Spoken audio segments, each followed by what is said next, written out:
Hi, Mingalaba. Welcome to Mandalay, Mandalay. It's in the country of Myanmar, Burma. Today I'm going to use a very simple thing, maybe even a little bit silly. I'm going to use packing my luggage, taking my luggage with me on a trip to explain some theories that I've been working on. Sometimes theories that I use in my life are the way things work, how life works. I take them completely from other people. Sometimes I take theories that are out there about how life works and I add my own twist to it. And then there's also some theories that I've been working on by myself that I try to share with people. I continue to try to mix different fields together. Some people might think that the way that I talk is a little bit strange. Why are you talking about luggage? What does luggage have to do with growing wealth and what you've learned about money, Joe? What does luggage have to do with you being financially independent when you're 36 years old? Well, it has a lot to do with that, because the way we act, the little small behaviors that we do in our day-to-day lives add up and lead to the big results that we get in our life. I think there's a big connection between the small things that we do, taking care of the little pennies, then the dollars take care of themselves. If you take care of your pennies, the dollars will take care of themselves. Take care of the few things that you got, and bigger things, more things will come to you and will be entrusted to you. I feel that economics, psychology, my college education is in anthropology and in psychology, but really they're all mixed together. Psychology, economics, psychologists sometimes go into the realm of economics, economists sometimes go into the realm of applied psychology. What spirituality doesn't realize is that it's also related to economics, and spirituality doesn't realize it's related to psychology. And they're all mixed together. And so sometimes when I talk about things, they're overlapping, and even a little bit of mathematics. I've said before, I'm actually I don't even consider myself a math guy. I can't do anything more than like some college algebra maybe, but yet I use math all the time, symbolically, visually. So they're all mixed together, so sometimes you might think that what I'm talking about seems kind of strange, but it's right here at the union where economics, spirituality, psychology, anthropology, and math all meet. I'll use more examples later. Sometimes riding a bicycle, taking out the trash, carrying your luggage, packing your luggage. They're all metaphors and analogies that help define and explain these theories that I have and that I've gathered about how life works, the way life works. I'm talking about game theory, gamification. I'm talking about compounding, exponential experiences theory, and then why the minimalist theory, the tidy theory, why it's important why there's benefits to living in a tidy way, in a minimalist way, in a neat, clean, organized way. Let's start with the first one being game theory, gamification. This term is very exciting. The idea of gamification, game theory, is basically saying that the way we behave, the way we act can be turned into games. It's like a game. Now, I've taken game theory, gamification, and added my own definition to it. I feel that the economist theory of game theory is a little bit limited. It's not explaining the thing that I'm feeling in my life. I feel every day is a game. I'm playing games all day long. Of course, I feel this, but yeah, that's not matching up with what I hear economists talking about. I feel like my definition of game theory, gamification, is more is a more inclusive type of definition, which I'll have to talk about another day, because that in itself could take an hour or more to talk about. What is game theory? What is gamification of life? It's where you turn daily activities, things as small as packing your luggage, as riding a bicycle, as putting gas in your car, as going for a walk. You're turning all of these activities into games. How is that related to to money, to wealth, to becoming financially independent, well, that is just a game too. So I'm going to have to talk more about game theory, gamification later, but this example of packing my luggage is just one small theory, is one small example that could help you understand what game theory, gamification is. What does the word game mean in this situation? Well, there's different kinds of games. These are usually games that I'm playing with myself, competing with myself. Sometimes there's no defined goal in the game. Not all these games are win or lose. Sometimes they're just do better or do worse. In the case of packing my luggage, it's just a do better or do worse kind of game. It's not necessarily a win game or a lose game. It's not that black and white. Packing luggage, let's make a game out of packing luggage. The way you win the game is by having everything move smoothly, by having a low level of stress, by having a high level of enjoyment, of happiness while you travel because you did a good job of packing your luggage. That's what I mean by a game. I play thousands of these games, probably 10 to 20 games a day, probably hundreds of different games throughout the year. Before I go into more about the game of packing luggage, of taking my luggage with me on a trip, let me step to the side here and explain why would someone have game theory or gamification in their life? Why would you make little games out of packing luggage? I think I've broken it down to like 3 different levels. I think the lowest level being just a general sense of gratitude and joy of being here, of being created. There's the playground, there's the garden. If you're a Christian, you could call that the Garden of Eden. I feel that we were created and we were just created to go play and explore and play together and have fun. I think that's the lowest level.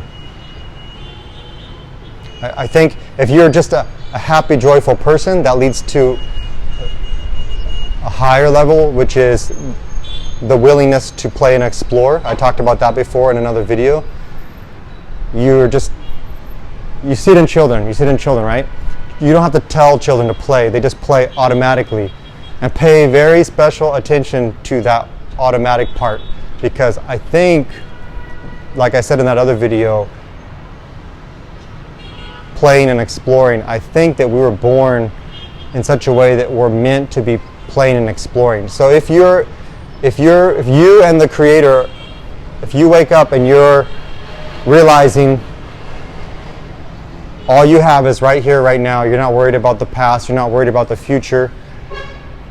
Children wake up when they just start playing automatically. If you have that childlike joy, that leads to playing and exploring. If you're playing and exploring, you start to create games, mental games, sometimes games with other humans, sometimes money games, sometimes creation games where you make things. 3 levels: joy, playing and exploring, and then playing games. That's the level that these games are at that I'm playing. Packing luggage, I started a couple days before I'm going to leave somewhere. I travel a lot. I don't have a regular job. I'm a property investor. My money makes money. Money comes out of property and goes back into more property, out of property, back into more property. Before I'm going to go travel for weeks or months, I travel for months often. I want to start packing a couple days in advance. Not too stressed out, not too anxious. Just put everything out. Put the clothes out, the stationery, the electronics, maybe some books I'm going to take, socks, underwear, t-shirts, some shorts and some pants. Lay them all out. Start with what I think, estimate what I think I'm going to need. Part of the game is to try to get it in the smallest space possible, taking the least amount I think I'll need. That's also winning the game. If you estimate correctly, you're winning. It's doing better. It's doing better. It's not a win or a lose. It's doing better. I think I'm gonna need about this much. Yes, I got it right. That's exactly how much I needed. I think I won't need too much of this. I think I'm going to need less of that. Yes, I got it right. You're winning the game. Every day I just spend maybe 10 minutes packing the luggage, put a couple things in there, take a couple things out, then walk away. The next day, put a couple things in there, take a couple things out, and walk away. This is just, it's supposed to be a fun activity, a game with myself, a mental game to see if I can get it right, to see if I can win the game. Before I actually go on my trip, before I catch my flight, I want to already be living out of the luggage. I want to have like a test run day where the last day before I leave, I'm using everything that's in my luggage to live that day. And that's like the test run. And I'll catch myself if I've forgotten something important, something very obvious like shaving cream. If I'm living out of my luggage at home before I leave home, go to shave that morning, it should be somewhere in there. And if I don't see it in there, then I know I need to add it. The day comes where I'm going to catch the bus and go to the airport and catch my flight. If I have everything I need, I'm winning the game. This is fun. It's just games to have games. It's just fun for fun. This could be genetic. It could be part of my personality, but I just like to play games like this all the time, day after day after day. They're not that serious. It's just a light playfulness, playing games with this. I was given this, so you might as well have fun with it. Play around with it. Play around with your gifts that you were given, your eyes, your ears, your mouth, your nose, your hands, your feet. I start to go on my journey. If I do my journey, I take my trip, and I had everything I needed, everything worked out, I won the game. It's kind of pointless, and yet that is the point of life, is to just play games. If you have too much stress and anxiety and you're rushing at the last minute, that means you're losing the game. You're not doing good. That means you need to work on playing better the next time. So every time I go on a trip, I try to do better and win the game more the next time.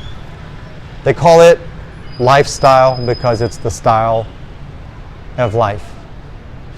Now let me transition into talking about the second theory I wanted to use luggage as an example for, which is compounding exponential experiences, where you set yourself up for a trip in such a way that when you go on this trip, you get the maximum impact of the trip, the maximum emotion, the maximum thoughts. That's also part of game theory as well.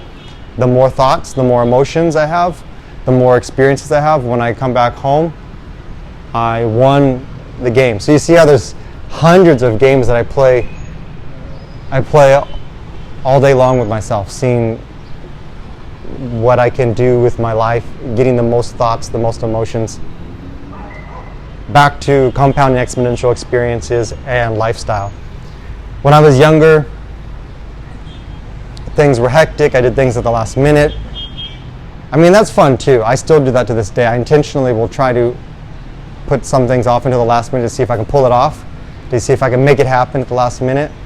That's fun too sometimes. So when I was younger, it was all the time. Things were not prepared. They were not done right. They were not done in time.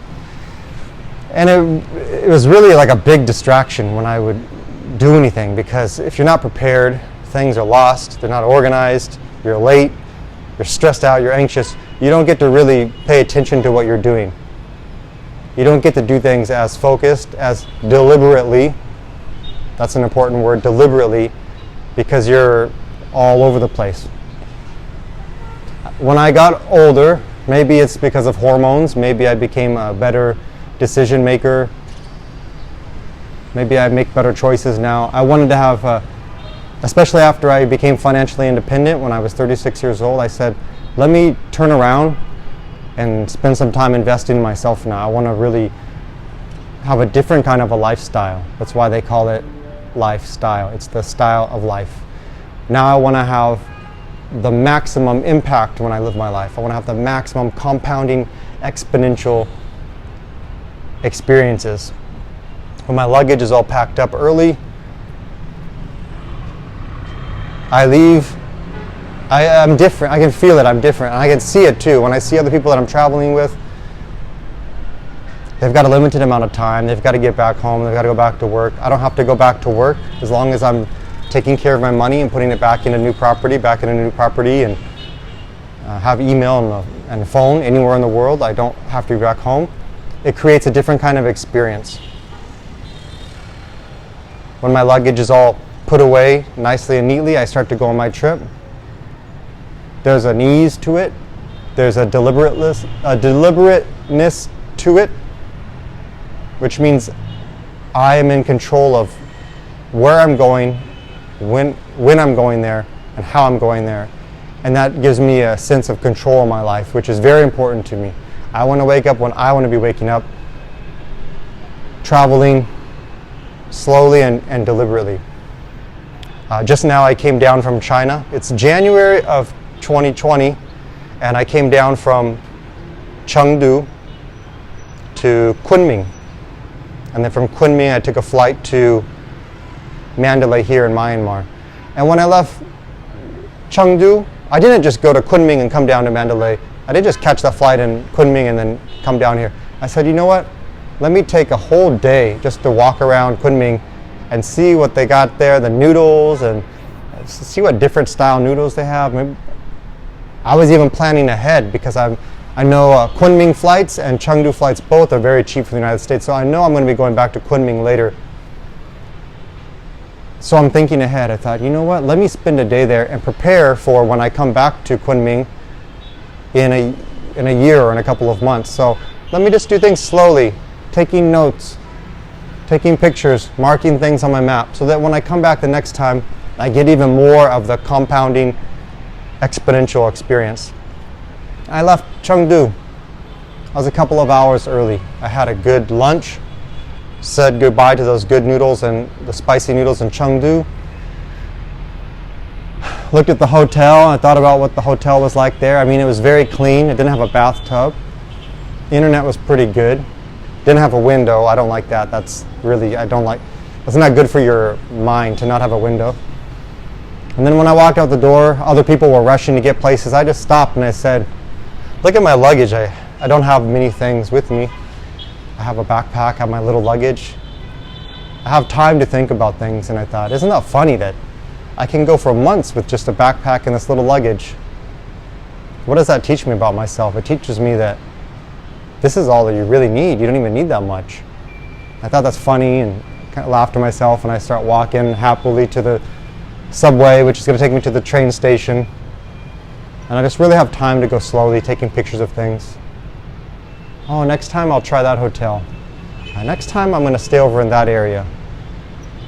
Catch my train, take the train down south. I set it up so that my train arrives not too late. I still have a couple of hours of sunlight, so that as I'm going from the train station in Kunming to my hotel, I can do a little bit of exploring, marking the maps, taking some pictures, taking some notes.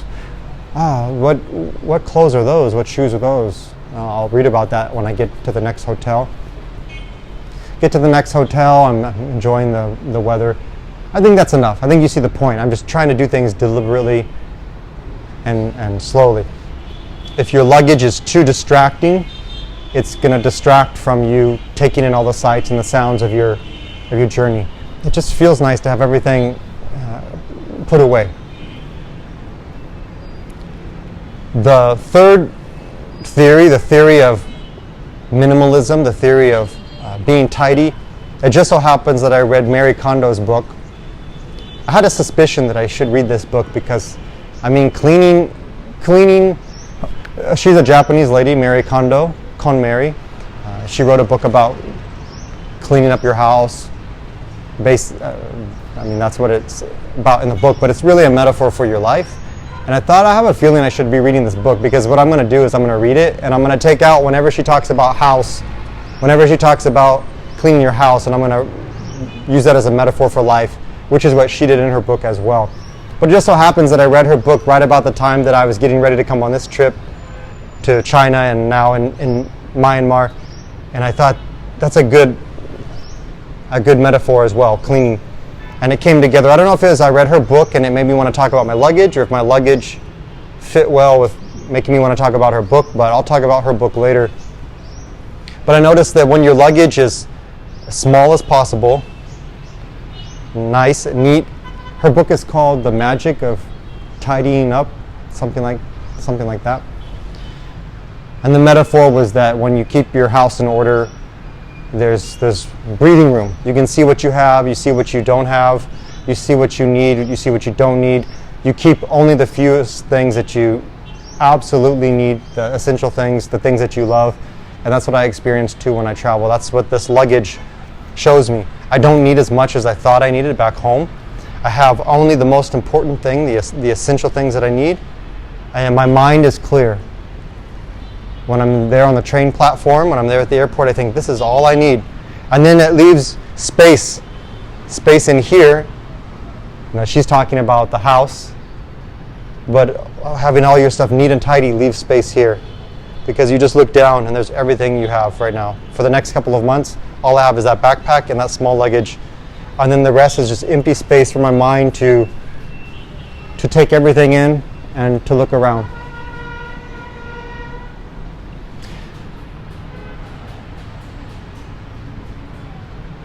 When I think about my life, where it's going, where I'm coming from, there's not a lot of things to distract me. Here's an example of how you could use luggage, something as simple as luggage, as a metaphor to help define and further explain some of the theories that I use in my life. Game theory, gamification. Also the theory of compounding exponential experiences. And also the theory of minimalism, of why, what's the word, do they call it austerity, where you keep like just the fewest things you need? I don't know what that word means, austerity. It could have been something else, but I thought the luggage would be a good metaphor for a life. I'll use other examples later to help keep defining these theories. I've got a bunch of theories. It is related. Your luggage is related to money. Luggage is game theory. Luggage is compounding exponential experiences. Luggage does show you the benefits of having things neat, orderly, and tidy, and it is related to money.